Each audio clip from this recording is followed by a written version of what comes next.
ಇದ್ದೀರಾ ನೋಡ್ರಿ, ಇವತ್ತಿನ ಕಷ್ಟ, ಇವತ್ತಿನ ಹಸಿವು, ಇವತ್ತಿನ ಕಷ್ಟ ಮತ್ತು ಇವತ್ತಿನ ಹಸಿವು ನನಗೆ ಜೀವನ ಕಲಿಸ್ತದೆ.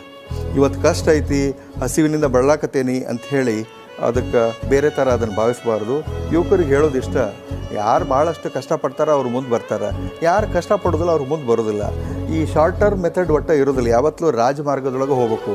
ದೊಡ್ಡ ದೊಡ್ಡ ಊರಿಗೆ ಹೋಗ್ಬೇಕಂದ್ರೆ, ದೊಡ್ಡ ದೊಡ್ಡ ಮಹಲ್ಗಳಿಗೆ ಹೋಗ್ಬೇಕಂದ್ರೆ, ದೊಡ್ಡ ದೊಡ್ಡ ಅರಮನೆಗೆ ಹೋಗ್ಬೇಕಂದ್ರೆ ಅಲ್ಲಿ ಕಂಟಿದಾರಿ ಮುಳ್ಳುದಾರಿ ಇರೋದಿಲ್ಲ. ರಾಜಮಾರ್ಗದೊಳಗೆ ನಡೆದು ಹೋಗ್ಬೇಕು. ಶಾರ್ಟ್ಕಟ್ ಏನೂ ಇರೋದಿಲ್ಲ. ಅದಕ್ಕೆ ಯಾವುದು ಶಾರ್ಟ್ಕಟ್ ವಿಚಾರ ಮಾಡಲಾರ್ದಂಗೆ ಕಷ್ಟಪಟ್ಟು ಮುಂದೆ ಬರಬೇಕು.